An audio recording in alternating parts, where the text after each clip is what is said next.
When there are places where it seems like God is your enemy, God is hurting you, God is allowing things, and maybe it appears that way to you, maybe it appears that way to someone else. When you're seeing that happen, what we need to remember is because Jesus Christ was treated unfairly, and Jesus Christ was denounced, and Jesus Christ, who was the most innocent, was rejected, and he was treated the worst.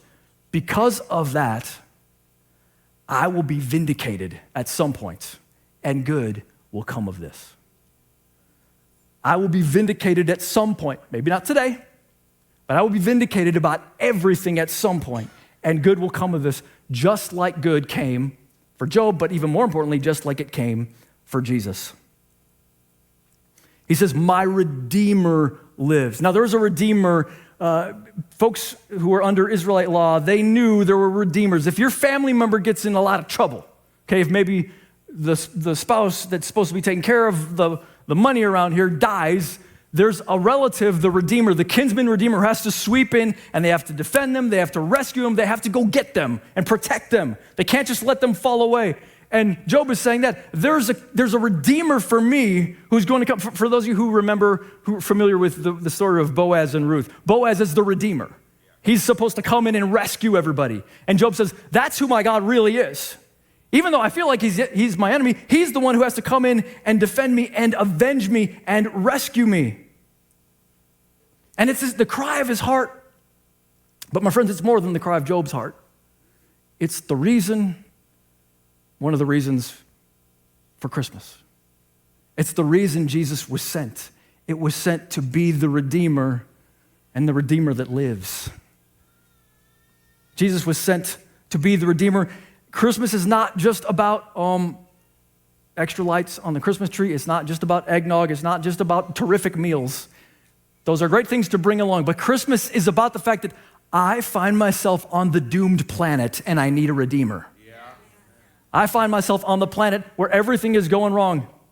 And maybe, my friends, maybe it's not that you're all that jacked up. Maybe you're on like the hardest planet to be on. Because just hard stuff happen. And it's so bad that sin is cranked up to 11. And so even the innocent suffer sometimes. I want to read you these. I want to just remind you of things that were said about Jesus before Jesus ever showed up, before the time was right for him to come. Psalm 72:11. May all kings bow down to him and all nations serve him, for he will deliver like a redeemer. He will deliver the needy who cry out, the afflicted who have no hope. Who will do it? This one who all the kings bow down to. Malachi, you might have seen it before too. You might have seen this on a Christmas card. But to all you who fear my name, the Son of Righteousness will rise with healing in his wings. With healing. You know what redeemers do? They heal. They deliver, they heal, they avenge, they protect, and they vindicate. And at the right time, Jesus will vindicate you. Say it with me now. At the right time, Jesus will vindicate me. At the right time, Jesus will vindicate me. At the right time, Jesus will vindicate me. One of the ways, the picture of Jesus in Job, or the foreshadowing of Jesus, is this idea of vindication. Vindication it's proof that something or someone was actually right, or that they were justified. It's the clearing of blame. It's the removal of suspicion that was upon somebody. Now, Jesus, do you remember how he was blamed? Do you remember how Jesus did everything right? And yet by the end, people are saying, he's the worst guy. He's blasphemous. He's not only not for God, he's against God. The only thing that we can do, the only right thing that we can do, he's so bad, we've got to kill him. There's nothing else we can do. We can't stand him being on the planet anymore. The absolute most unjust thing happens to Jesus. So my friends, Jesus knows what it is to suffer, and he even knows like the kind of suffering where you're experiencing a reproach that you don't deserve, or you're misunderstood, or people are projecting evil onto you, and there is no evil there. Jesus gets it.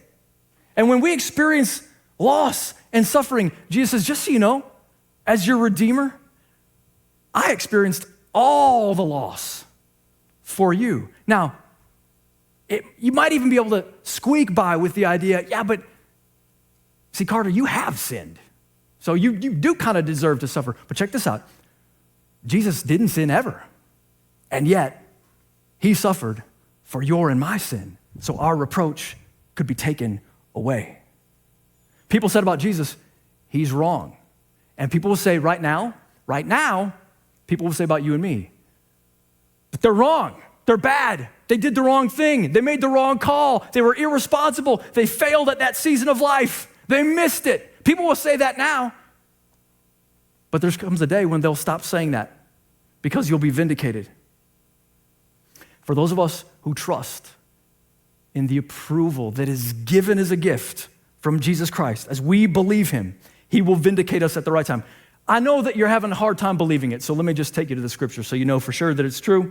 1 John 2:1, my dear children, I write this to you so that you will not sin. But if anyone does sin, we have an advocate with the Father, Jesus Christ, the righteous one. I hope you don't sin. This is what John says. I hope you don't sin.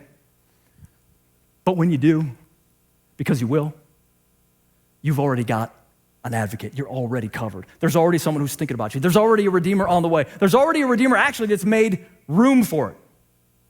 He doesn't like it, but he knows it's going to happen. And so he covered it. He paid for it. He brings his perfect obedience to you. Let's do another one. Matthew 10:32. Whoever acknowledges me before others, I will also acknowledge before my Father in heaven. We're getting there. One more. Romans 8:34. Who then is the one who condemns? Who is it? Who's condemning you right now? Who in your life? Or they did before. They were like, you're the villain. You're the bad one. Maybe it's just your own voice accusing yourself. And yet your kinsman redeemer, Jesus Christ, steps in. He says, who then is the one who condemns?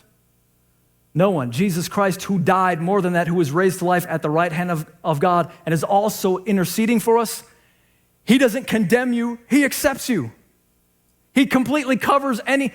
Dude, you can't condemn you if Jesus is defending you. Nobody can. Jesus says, out the way. I've already vindicated them. It's already been done on the cross. So let's get real down in your life here. The breakup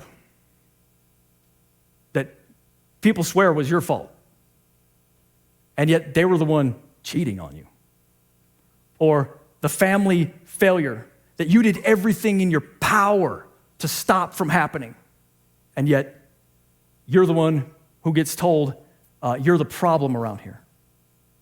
What about the in-laws who it seems like it doesn't matter what you say, they're determined to not like you, and they're going to misunderstand whatever you do. Or the place where people looked at your motives, or they didn't look at your motives, and they said, you're just got a wrong heart. I know you. Even though you're tricking other people, I know that you're bad. And for some of us, maybe it was even at church. You're at church, and people didn't give you enough grace. They didn't give you enough time. They didn't give you enough leash. They didn't give you enough grace. And you're like, how can you guys withhold grace from me? Aren't y'all the ones that need all the grace? Isn't that the whole doggone message? Now, here's what's wonderful about Jesus. See, there comes a time when Jesus, he's going to stand up in the courts of heaven, and he's going to vindicate you publicly. He's going to say, they trusted me. Okay? So every place that they were right, here it is. This is where they were really right. Everybody take a look. I'm standing up for them now. But here's what's so dope. Even the places you were wrong, Jesus is going to say, well, they were wrong, but because they trusted me, their wrong was put on the cross. And so they are officially and forever forgiven. Because you know what they did? They did during the time when they were waiting for Jesus to come back. They used their time on earth. They threw in their lot with me, and it was a wise decision. Because when I come and settle all the scores, I'm going to bring that up before the Father. By the way, they trusted me. They did a lot of other things wrong, but they did the most important major thing right. They trusted me to cover their sin and evil, and that leads us to point number 2.